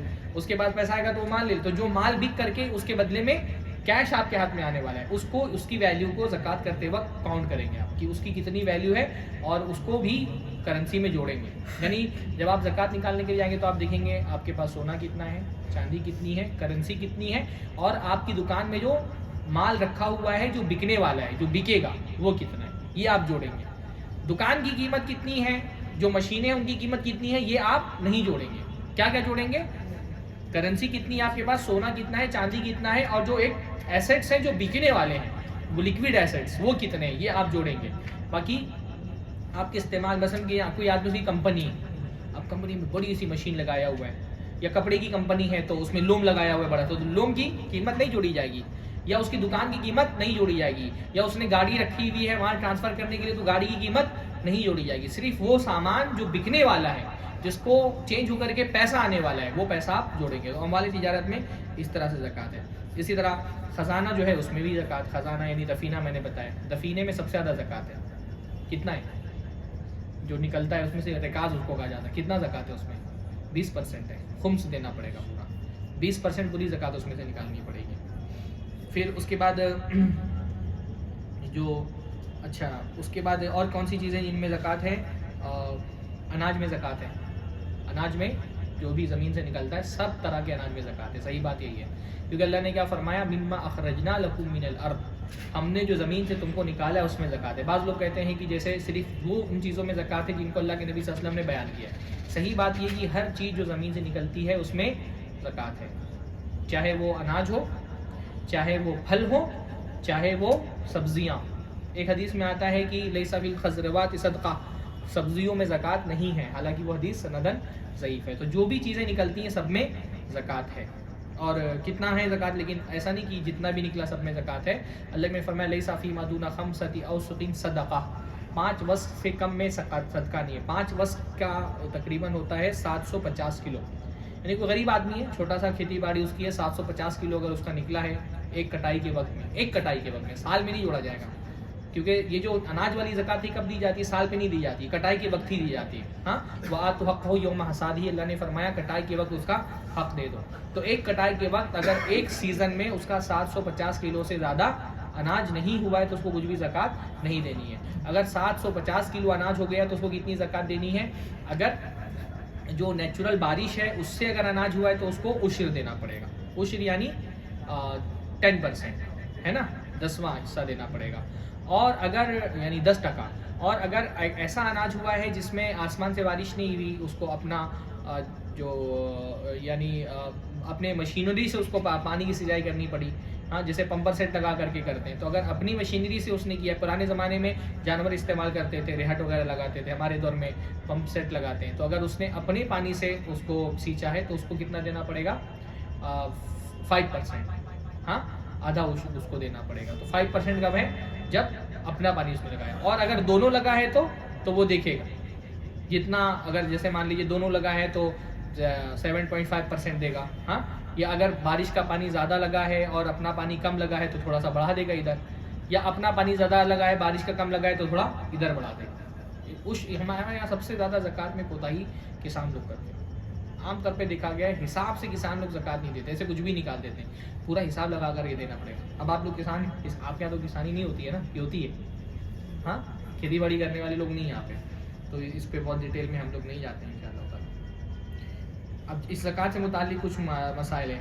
ایک لوگ بولتے ہیں سیلری پر زکوٰۃ ہے کہ نہیں. میں نے پہلے بتایا انکم پر زکوٰۃ نہیں. زکوٰۃ کس پر ہے؟ سیونگ پر ہے. اب سیلری پرسن 2 طرح کے ہو سکتے ہیں. ایک تو ہے کہ بھائی جس کے پاس زکوٰۃ کا کوئی مال نصاب تک پہنچ ہی نہیں رہا، ایسا آتا ہے خرچہ ہو جاتا ہے، تو اس پر تو زکوٰۃ نہیں ہے. جس کا پیسہ آ رہا ہے خرچہ ہو جا رہا ہے اس پہ کوئی بھی زکوٰۃ نہیں ہے. ہاں چاہے کتنا ہی آ رہا ہو، 1 کروڑ کما رہا ہے خرچہ ہو جا رہا ہے تو اس پر زکوٰۃ، جو خرچہ ہو گیا اس پر زکوٰۃ نہیں. دوسرا آدمی وہ ہو سکتا ہے جس کے پاس اتنا بینک بیلنس ہے جو نصاب تک پہنچ رہا ہے. جیسے میرے پاس پہلے نہیں تھا پیسہ تو مجھ پر کچھ بھی زکوٰۃ نہیں تھی، پھر میرے پاس پیسہ آنے لگا، میں سیونگ کر کے تھوڑا تھوڑا الگ کر رہا ہوں، تو سیونگ جب تک کہ میری نصاب تک نہیں پہنچ رہی تب تک زکوٰۃ نہیں ہے. لیکن سیونگ کرتے کرتے اب میرے پاس اتنا مال ہو گیا جو نصاب تک کے پہنچ گیا، تو اب جب میرے پاس اتنا مال ہو گیا جو نصاب تک پہنچ گیا تو اب میں کیا کروں گا؟ اب یہاں سے میں اپنا سال کاؤنٹ کروں گا، یہاں سے میں اپنا سال کاؤنٹ کروں گا. اب سیلری والے کی زکوٰۃ کی 2 صورتیں ہو سکتی ہے. ایک تو آسان صورت ہے. آسان صورت یہ ہے کہ مثلاً رمضان میں آپ نے زکوٰۃ نکالی، آپ کے پاس مال نصاب تک پہنچ گیا تھا، رمضان میں آپ نے وہ مال نکال دیا. اب اس کے بعد سال بھر آپ کو ٹینشن نہیں ہے، سال بھر آپ کی سیونگ ہوتی رہی. اگلے رمضان میں پھر آپ کاؤنٹ کر لیں کہ میرے پاس کتنی سیونگ ہے، اور جتنی سیونگ ہے اس کی زکوٰۃ نکال لیں. اب آپ جو زکوٰۃ نکال رہے ہیں سیونگ کی، ظاہر سی بات ہے اس سیونگ میں سارا پیسہ پچھلے رمضان والا نہیں ہے، کچھ پیسہ ایسا بھی ہے جس پر 1 سال نہیں گزرا. مثلا رمضان سے پہلے شعبان میں میرے پاس کچھ پیسہ آیا تھا، کچھ پیسہ شعبان سے پہلے آیا تھا، محرم میں آیا تھا، کچھ ربیع الاول میں آیا تھا، سب پر پورا سال نہیں گزرا ہے. پر میں نے کیا بتایا تھا شروع میں کہ زکوٰۃ ایک ایسی عبادت ہے جس میں تعجیل جائز ہے، سال پورا ہونے سے پہلے بھی آپ زکوٰۃ نکال سکتے ہیں. تو یہ تو ٹینشن نہیں ہے اس کے اندر زیادہ کہ آپ نے سال میں سیونگ دیکھی کتنی ہے اور اس میں سے آپ نے زکوٰۃ نکال دیا. کچھ مال کا سال پورا ہو چکا تھا، کچھ مال پر سال پورا نہیں ہوا تھا لیکن میں نے سال پورا ہونے سے پہلے ہی زکوٰۃ نکال دی. اس میں ٹینشن بھی نہیں ہے اور اس میں غریبوں کا فائدہ بھی ہے. یہ اچھی بات بھی ہے کیونکہ ہو سکتا ہے بھائی کوئی مال ایسا بھی ہو جو سال پورا ہونے سے پہلے خرچہ ہو جائے گا، لیکن آپ نے نکال دی تو آپ کی زکوٰۃ ہو گئی، آپ کو ثواب مل جائے گا. لیکن اگر کوئی آدمی نہیں، وہ تو بہت بخیل ہے، وہ ایک دم حساب سے ہی دینا پڑتا ہے چاہتا ہے، تو اس کو کیا کرنا پڑے گا؟ پھر اس کو ہر مہینے کی سیونگ کا حساب رکھنا پڑے گا. پھر اس کو ڈائری بنانا پڑے گا، بھائی چلو ٹھیک ہے، شعبان کے مہینے میں جو پیسہ آیا تھا ڈائری میں لکھ لو کہ شعبان میں اتنی سیونگ ہوئی، ہاں، پھر رمضان میں اتنی سیونگ ہوئی، پھر شوال میں اتنی سیونگ ہوئی، پھر محرم میں اتنی سیونگ ہوئی، پھر ہر مال کا سال پورا ہونے کا حساب اس کو لگانا پڑے گا کہ پچھلے شعبان میں اتنی سیونگ ہوئی تھی تو اب اس مال پر ایک سال پورا ہو چکا ہے تو اس کا زکوٰۃ ادا کر دے، پھر رمضان میں یہ سیونگ ہوئی تھی تو اس کی زکوٰۃ الگ سے ادا کرے، پھر محرم والی سیونگ جو پچھلے سال تھی اس کا اس محرم میں نکالے، تو پھر یہ تو اس کے لیے ایک مشکل کام ہو جائے گا۔ لیکن اگر جو حساب سے ایک دم نکالنا چاہتے ہیں تو اس کو کیا کرنا پڑے گا، پورے کا حساب رکھنا پڑے گا۔ تو اصلاً سیلری پر، انکم پہ تو کوئی بھی زکوٰۃ نہیں ہے، سیونگ پہ بھی کب زکوٰۃ ہے، جب وہ نصاب تک پہنچ جائے، اور نصاب تک پہنچنے کے بعد کب زکوٰۃ ہے، یا تو آپ ایک ساتھ پورا سیونگ کا حساب لگا کر کے دے دیں، یا پھر ہر مہینے کی سیونگ کا حساب لگاتے رہیں، پھر ہر مہینہ زکوٰۃ آپ کو دینی پڑے گی حساب لگا کر کے۔ انویسٹمنٹ پہ زکوٰۃ کا کیا حکم ہے؟ انویسٹمنٹ دو طرح کا ہوتا ہے، ایک تو انویسٹمنٹ وہ ہوتا ہے، یعنی انویسٹمنٹ پہ زکوٰۃ کب ہے، جب آپ کے پاس مال نصاب تک پہنچ رہا ہے تب، یعنی انویسٹمنٹ کا اگر کسی نے اتنا پیسہ انویسٹ کیا ہے جو زکوٰۃ تک اس کا بھی نصاب نہیں پہنچ رہا، اس کے پاس اپنا بھی کوئی پیسہ نہیں ہے تو اس پر تو زکوٰۃ نہیں ہے۔ لیکن ایک آدمی کے پاس اپنا مال ہے جو زکوٰۃ تک پہنچ رہا ہے، سونا ہے، چاندی ہے، اور یا پھر انویسٹمنٹ بھی ہے تو سب کو ملا دے گا تو زکوٰۃ کا مال نصاب تک پہنچ جا رہا ہے۔ ایک انویسٹمنٹ وہ ہوتا ہے جس میں آپ نے پیسہ لگایا ہے ایک ایسی جگہ پر جس میں آپ کا پیسہ صرف جو ہے وہ لیکوڈ ایسیٹس پہ لگا ہے۔ مثلاً آپ نے، ایک آدمی کا کپڑے کی کاروبار ہے تو میں نے اس کو پیسہ دیا، اس نے مشین وغیرہ نہیں خریدی ہے، نہ دکان خریدی ہے، اس سے صرف کپڑا خریدا ہے، کپڑا خریدے گا اور اس کو بنا کر کے بیچے گا، تو میرا پورا پیسہ جس کام پہ لگا ہے وہ کون سا ہے، مال تجارت ہے نا، تو پھر مجھ کو پورے انویسٹمنٹ کا حساب لگا کر کے زکوٰۃ دینی پڑے گی۔ پر بعض مرتبہ انویسٹمنٹ ایسا ہوتا ہے جس میں آپ نے ایسے کاروبار میں پیسہ لگایا ہے کہ آپ کا پیسہ لیکوڈ ایسیٹس پر بھی لگا ہے اور جو دوسرے ایسیٹس ہیں ان پہ بھی لگا ہے۔ جیسے آپ نے کسی ہوٹل والا، آپ نے ہوٹل خرید لیا، مان لیجیے، ہاں، پارٹنرشپ میں آپ نے ہوٹل شروع کیا، اب ہوٹل میں جب ہم نے پیسہ، کوئی سامان انویسٹ کیا ہے تو میرا پورا پیسہ کھانے پہ نہیں لگا ہے نا، میرے پیسے سے ہوٹل کا جو ہے وہ جو سامان ہے کھانا بنانے کا وہ بھی خریدا گیا ہے، اور وہ پیسہ جو ہے وہ کچھ ویٹر لوگوں کے پاس بھی جا رہا ہے تنخواہ کے طور پہ، ٹیبل بھی اس کے اندر ہے، ڈیکوریشن کا بھی پیسہ لگا ہوا ہے، اور کچھ پیسہ وہ ہے جو کھانے پہ لگا ہوا ہے، مثلا اناج اس سے خریدا جائے گا اور اس کو بیچ کر کے پیسہ کمایا جائے گا۔ تو ایسی صورت میں انویسٹمنٹ میں جو پیسہ لیکوڈ ایسیٹس پہ لگا ہے صرف اسی پہ زکوٰۃ نکالنی ہے، کیونکہ جب مجھے ریٹرن ملے گا تو پیسہ نہیں ملے گا ریٹرن میں نا، پھر میرا جو سامان بکے گا وہ میں نے بتایا نا کہ سامان پر زکوٰۃ، استعمال والے سامان پر زکوٰۃ نہیں ہے، سامان کس پہ زکوٰۃ ہے، جو مال تجارت، جو سامان بکنے والا ہے اس پر زکوٰۃ ہے۔ تو ہوٹل میں وہ نہیں بک رہا نا، ہوٹل کی زمین نہیں بک رہی ہے، ہوٹل میں جو ٹیبلز ہیں وہ نہیں بک رہے ہیں، جو کھانا بنانے کی مشین ہے وہ نہیں بک رہی ہے، صرف اناج بک رہا ہے، تو پھر آپ کو اندازہ لگانا پڑے گا کہ اس میں لیکوڈ ایسیٹس پہ کتنا پیسہ لگا ہے، اس پر سے آپ زکوٰۃ نکالیں گے۔ شیئرز کا بھی یہی مسئلہ ہے، شیئرز میں زکوٰۃ بنی، شیئر کا تو میں نے کل بتا دیا حلال حرام کی، باقی کسی نے اگر شیئر خریدا ہوا ہے تو ایک شیئرز کا جو ہے نا وہ دو طریقہ ہو سکتا ہے۔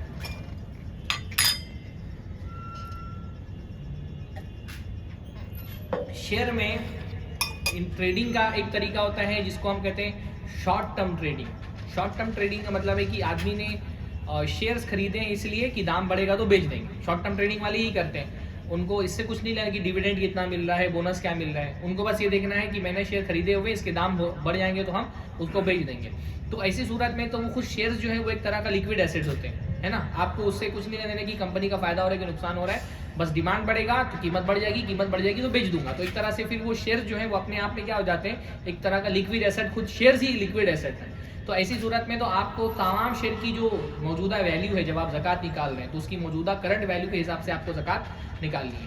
اور کچھ لوگ شیئر مارکیٹ میں انویسٹ کرتے ہیں لانگ ٹرم ٹریڈنگ کے لیے، یعنی ان کو اس سے نہیں لینا دینا کہ مجھ کو شیئر بیچنا ہے، وہ ان کو ڈیویڈنڈ چاہیے اور لمبے وقت کے لیے وہ پیسہ لگا کر کے رکھ رہے ہیں کہ اس سے ڈیویڈنڈ ملے گا، بونس ملے گا، اور وہ لانگ ٹرم ٹریڈنگ کر رہے ہیں۔ تو لانگ ٹرم ٹریڈنگ اگر کی ہے تو پھر وہی مسئلہ ہے کہ آپ کو بینک کا بیلنس شیٹ چیک کرنا پڑے گا، جس قسم کا نیچر ہوگا بینک، جس کے شیئرز ہیں آپ نے، اس کے نیچر کے حساب سے آپ کو زکوٰۃ نکالنی پڑے گی۔ یعنی آپ کو یہ دیکھنا پڑے گا کہ پھر جس کمپنی میں آپ نے پیسہ لگایا ہے اس کے پاس جو لیکوڈ ایسیٹس ہیں وہ کتنے ہیں اور کتنا پیسہ ہے جو اس کی کمپنی میں مشینریز وغیرہ میں لگا ہوا ہے، تو پھر آپ کو اس کا وہ بیلنس شیٹ چیک کر کے آپ دیکھیں گے تو نارملی جو لیکوڈ ایسیٹس ہیں اس پر زکوٰۃ دینی پڑے گی صرف آپ کو۔